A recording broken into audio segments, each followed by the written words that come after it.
remercier l'ensemble des enseignants et encadrants qu'on a vus qui nous ont accueillis avec les ministres et notre délégué interministériel à l'autisme. Et on remercie Madame le maire qui vraiment a accompagné aussi cette transformation, ces innovations. Merci Monsieur le député de nous accueillir sur sa circonscription. On a ici une équipe, enfin, c'est vraiment exemplaire et merci à vous qui, on le voit bien, a innové pour mieux accueillir nos enfants qui sont en situation d'autisme, mais aussi qui innove pour partager ces pratiques, on pourrait y revenir, et qui permet à notre école d'être plus inclusive. Ça, je crois que c'est une bataille absolument essentielle. Et je vais revenir, rassurez-vous, à la formation, mais je vais en dire un mot parce que c'est un engagement que j'avais pris dès 2017. On a beaucoup investi. On a complètement transformé cette politique publique. L'école inclusive, je rappelais les chiffres tout à l'heure aux enseignants qui étaient là, mais on a augmenté de 60% les budgets. C'est-à-dire que la nation consacre chaque année un peu plus de 3 milliards d'euros à l'école inclusive. Et nous l'avons fait en adaptant, en créant des classes, en formant des maîtres, nous continuons de le faire comme on le fait ici, mais également en recrutant des auxiliaires, des aides justement à l'éducation pour les enfants en situation de handicap, ce fameux AESH. On en a embauché 140 000. Et vous l'avez vu, il y a encore des besoins. Tout ça, c'est le continuum aussi d'une politique qu'on a commencé avec les 1000 premiers jours, qui est le meilleur accompagnement de nos enfants, y compris avec leur famille, donc apprendre à être parents, accompagner les enfants, et puis les accompagner à l'école. Et on a des vrais résultats, parce que là où à peu près, en 2017, on accueillait 320 000 enfants en situation de handicap dans nos écoles, on est en 2023 à près de 480 000.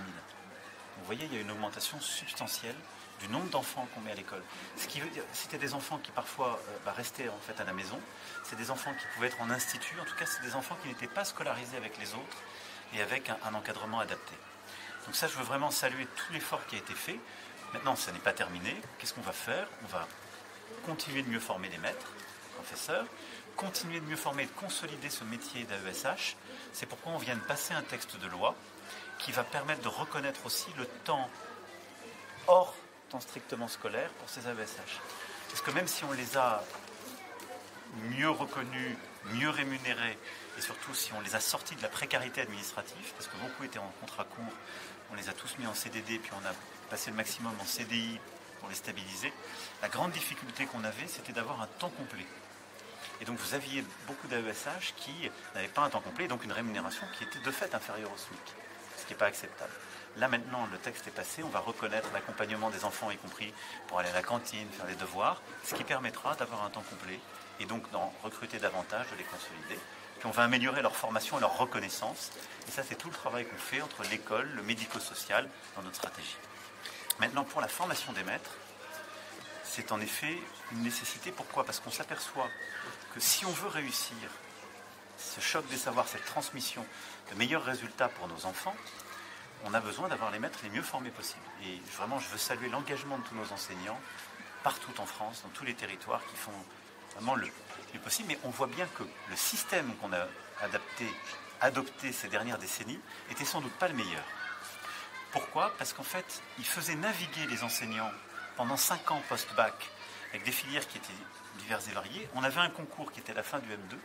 Et on avait beaucoup d'enseignants qui avaient du coup, parfois pendant plusieurs années, qui étaient sortis des savoirs fondamentaux.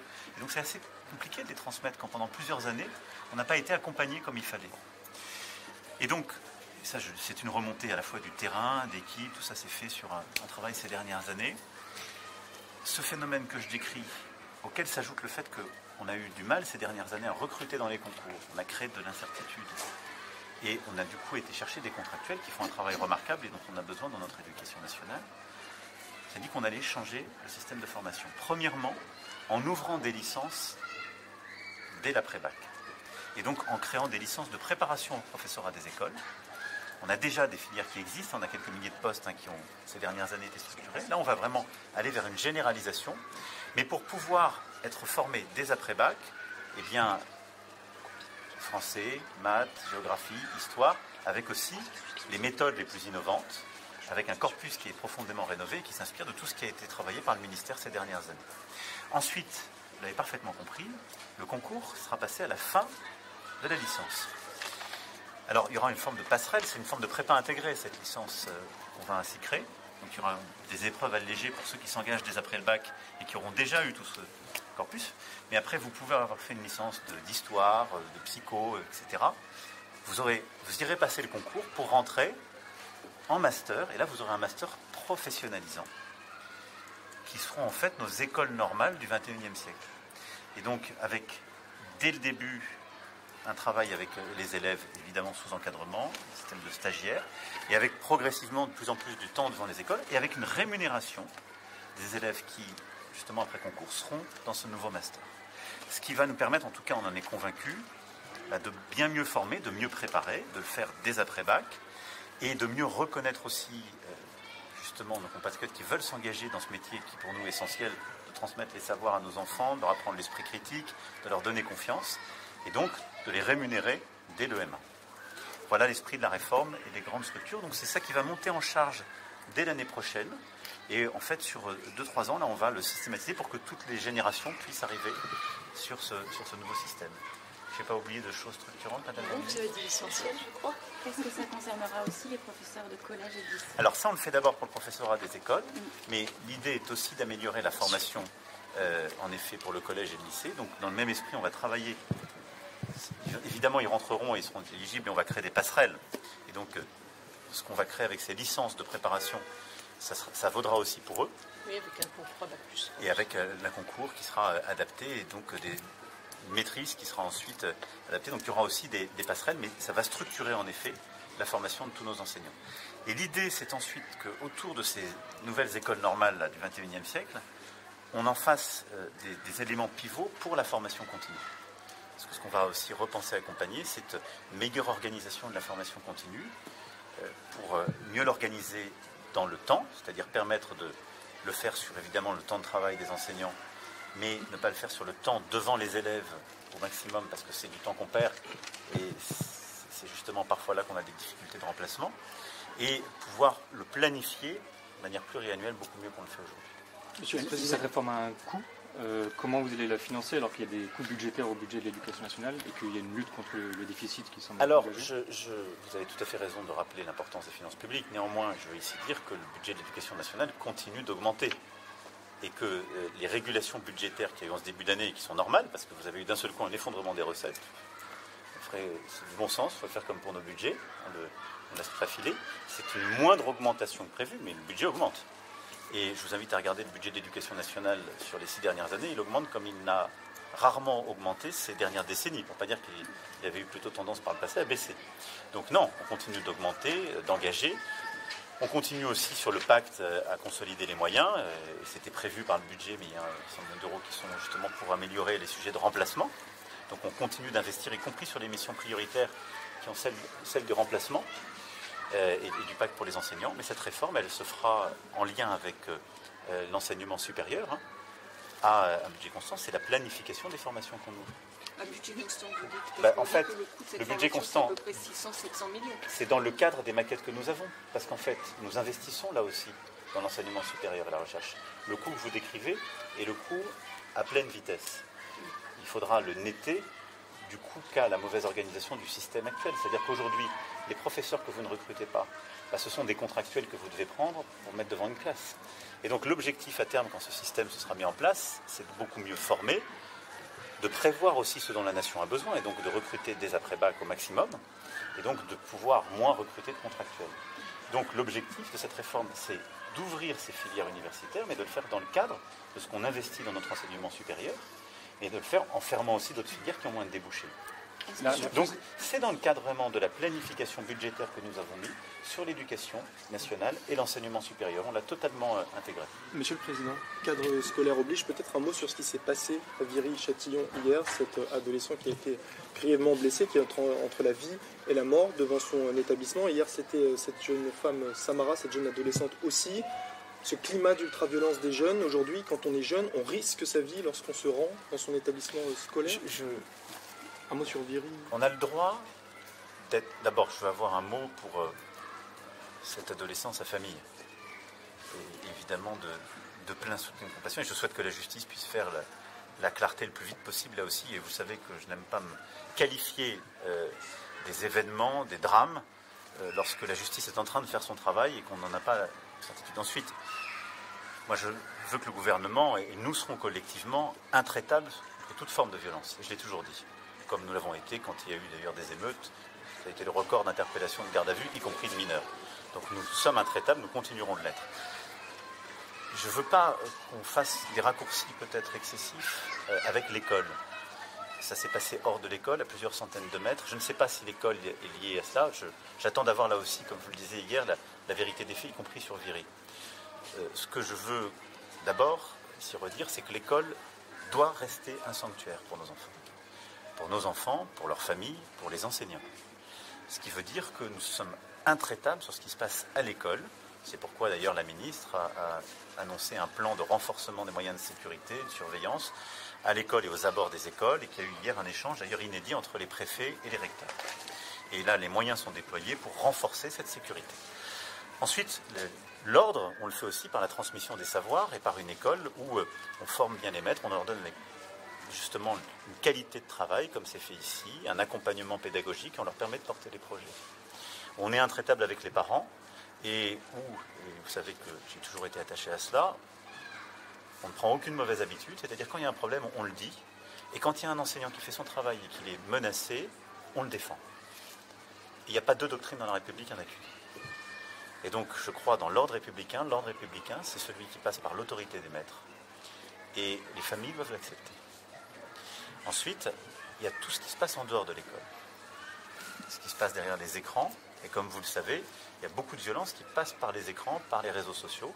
C'est tout le travail qu'on a déployé ces dernières années contre le harcèlement en ligne et qu'on va poursuivre là aussi, dans lequel nos enseignants jouent un rôle essentiel. On a mis des plateformes avec les associations et aujourd'hui, on le régule beaucoup mieux. Est-ce que c'est parfait? Pas du tout. Et donc on va continuer ici. C'est très simple, en continuant de mettre en cause la responsabilité des plateformes. Parce qu'aujourd'hui, on a pris un retard dans les livres. Et c'est normal parce qu'en fait, aujourd'hui, on est sur le harcèlement, on a beaucoup amélioré les choses, on a beaucoup formé les maîtres, on a maintenant un système qui est piloté par nos rectorats qui fait que je crois pouvoir dire que collectivement, on a une situation de réponse beaucoup plus rapide, beaucoup plus traçable. Après, on est toujours confronté à des situations qui peuvent exister, mais on ne lâchera pas l'effort sur la lutte contre le harcèlement scolaire. Et vous le savez aussi, on a complètement inversé les choses dans le sens où maintenant, on éloigne les enfants qui harcèlent de l'école. Ces procédures disciplinaires sont tout de suite engagées pour protéger les enfants les plus vulnérables qui sont parfois en situation d'être harcelés par d'autres. Sur le cyberharcèlement, là aussi, on a mis en place des procédures d'alerte, on a mis en place des plateformes, le numéro 3018 qui permet maintenant d'appeler, et des systèmes de demande de retrait. Le texte de loi permet d'améliorer les choses puisqu'il va maintenant permettre des sanctions pour éloigner des réseaux sociaux les jeunes ou moins jeunes qui pratiquent ce cyberharcèlement. Donc là, la loi, elle est en train de se déployer. Donc maintenant, c'est une question vraiment d'exécution et c'est une question de responsabilisation des plateformes. Et bien évidemment des parents, parce que je vous rappelle que nous avons interdit déjà le portable en collège, qu'on a mis en place là aussi un texte de loi qui a permis de mettre le contrôle parental et des téléphones normalement qui sont laissés à nos enfants et jeunes adolescents qui ne permettent pas l'accès à ces réseaux. Et on ne va pas être derrière chaque famille, il faut être réaliste. Par contre, dès qu'il y a un signalement, il faut pouvoir retirer les contenus, protéger nos enfants et écarter des réseaux sociaux, pour une durée courte puis une durée longue s'il récidive, les harceleurs en ligne. Et là, on est en train de mettre en place cette loi, donc on est intraitable et on sera intraitable, et on va aussi accroître le système de responsabilisation des plateformes. On a commencé à le faire avec les directives européennes, en particulier celle qui s'appelle DSA, et on voit qu'il y a d'ailleurs de premières sanctions qui tombent, et là-dessus, on va continuer l'effort et le travail. Maintenant, plus généralement, et ça renvoie à votre question, je crois qu'il ne faut pas être aveugle sur ce qui se passe, nous sommes dans une société de plus en plus violente, et on a une forme de violence désinhibée chez nos adolescents, et parfois de plus en plus jeunes. Alors, il faut protéger l'école de ça, mais la question, c'est comment on le prévient beaucoup mieux. C'est ce que j'avais évoqué au moment des émeutes. Il y a plusieurs facteurs à ce qui est en train de se passer. On a d'abord de plus en plus de problèmes qui commencent dans les familles. Regardez les enfants qui sont en situation difficile. Ils sont souvent des enfants qui soit viennent de familles dites monoparentales, soit sont à l'aide sociale à l'enfance. Et quand on regarde d'ailleurs les caractéristiques des violences qu'on avait eues l'été dernier, et souvent celles qu'on voit dans les faits divers, on a des difficultés familiales. Et donc là, on doit mettre le paquet. On a commencé à le faire, mais on va accroître les efforts pour beaucoup mieux accompagner les familles et dans certains cas les responsabiliser. Mais vous avez beaucoup de familles, et en particulier de mamans solo, qui sont totalement démunies, et très jeunes face à des enfants, et qui ensuite deviennent des adolescents qui peuvent aller dans la grande violence, totalement désinhibés, qui n'ont plus de régulateur. Donc, l'accompagnement des familles, de la responsabilisation des familles. Ensuite, on va, avec l'éducation nationale aussi, développer des systèmes de préalerte, c'est ce qu'on est en train de travailler, qui vont permettre, quand on identifie des jeunes qui commencent à être violents, à proposer aux familles, je dis bien proposer parce que ça reste de l'éducation nationale, eh bien de les mettre soit dans des établissements qui les éloignent, voire dans les internats qu'on a mis en place. Ça, je pense que c'est une réponse pédagogique un peu renforcée.